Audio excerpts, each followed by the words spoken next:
when you see this, right, then you press F2. So 6.35, if you see some other distance, let me know, because 6.35 coincide with this setting gauge master. So this one, so this width is 6.35. So you just put it inside.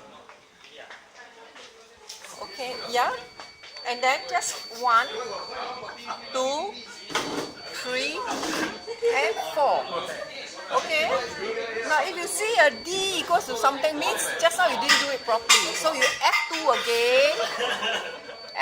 again, and do it again, right? So when you see this,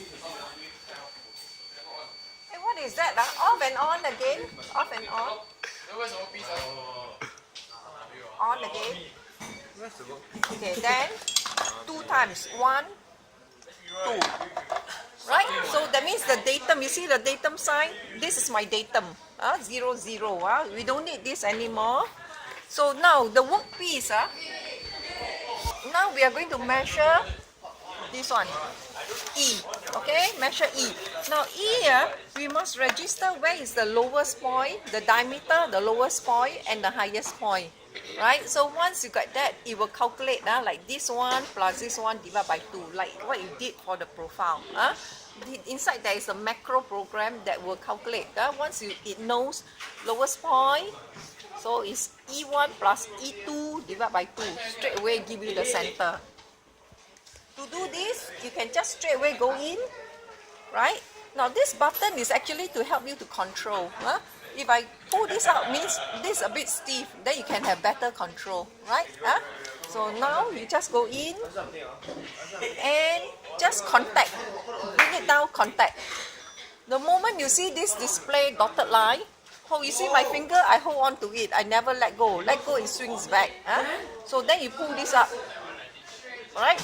Then still holding it, go down, 2 points, in and out. So let it swing in and up, so that it can calculate for you the lowest point. So what you do is just slide your workpiece. You hear 2 beep. 1 beep. Second beep. Then you go up. So go up. Again the same. Touch. Dotted line, Vincent, don't play with that. Dotted line. Again, you slide. Here 2 beeps. Okay, done. So straight away, this 21.45 is from the center to the datum. Record down. So that is actually your E. To get diameter A, press F3. F3. That is for the diameter. Okay, now I go to the second one. So same thing. Touch. Turn to dotted line. Slide your workpiece to and flow.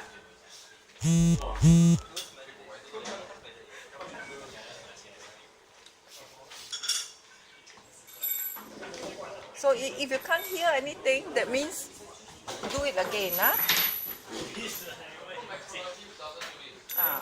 So it's wrong. So one more time.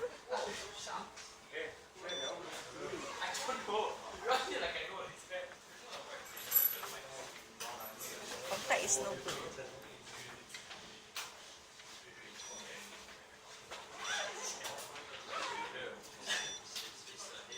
Okay, done. So here 56.067 is from here to the datum, to the base. Alright? So actually this is not F, this is from here to here. It's 56.067. But we want F. By right, F, you press F4. F4 to get center to center. You will get the answer. But now I'm not going to get the correct answer. Why? You see? 34, So 34.61 is not so accurate because just now I did again. So actually F4, if you have done it correctly, it should be the F. Center to the previous center. And to get the diameter, you press F3. Just record down. Okay? So now, I will show you how you get this J. J is just simply 1, 2. Done. Right? So all the linear dimensions I've covered. The The next one is the angle K.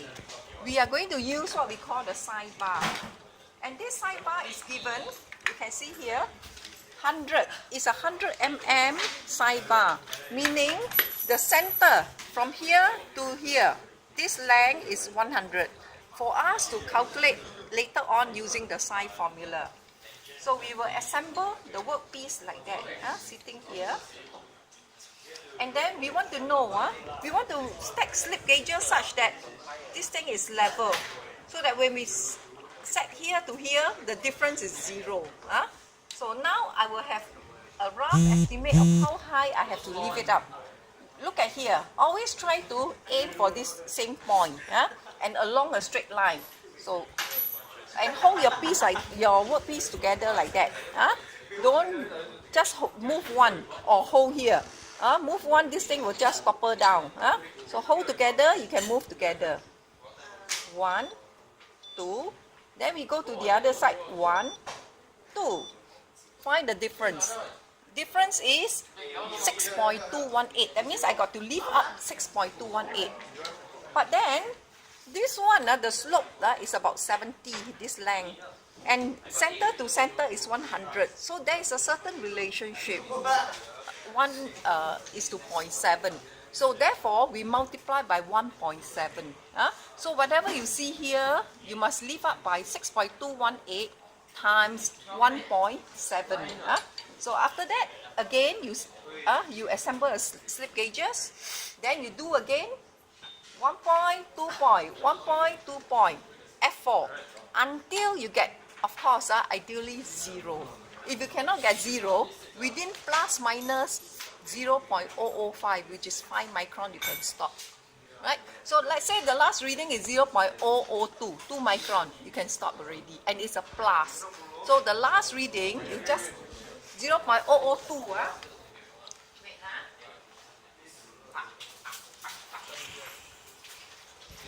Let's say the last reading, the difference is positive, 0.002. Right? That means when here,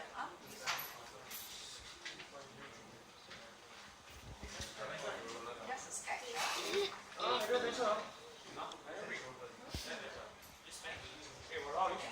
So let's say this one, my final H, the last one is for example is 12.226, for example. So now when I measure here, when I put here and here, okay, and I find that it is giving me positive this. That means it's too high. So then you got to minus. Alright, minus how much? I'm left with 2 microns. So minus how much? This part is, when I set here is 0, but when I go there, I saw this. So that means this gauge plot is too high, high by 2 microns. But you don't simply multiply by minus 2 micron. You have to multiply by again 1.7 and then put it here. So this will be your last reading of your H final. Then after that you use sine K equals to, because you see here, so this is your K. So this will be your H final, right? So sine K equals to H final divided by how much? 100. Here is 100. Okay? Opposite over hypotenuse. Then after that, you find what is your K. Press a calculator to give you degrees, minute, and second. Second, no need to say, let's say 45.86. No need to give me like that. Just give me 46. Because the fact that you can get minute is already very accurate. So don't give me decimal place. Alright? Okay? In the case if this is minus, that means it's still too low by 2 micron, then you got to plus. Okay? And then there's one last dimension, which is here. This one. Can you all see this one? So this is here. Perpendicular. So perpendicular to datum A is here. So that means you have to find this one. And we cannot possibly use this. So we have a down where is the down test indicator? Some 4 groups are wow. So borrow from them, and like what you have done for FM3, measure 2 lines for perpendicularity. Set 0 here and then slide up. Let's say here is 6 micron plus, here is 8 micron, then you take 8 microns. So don't forget this dimension, right? Then have a go. Start.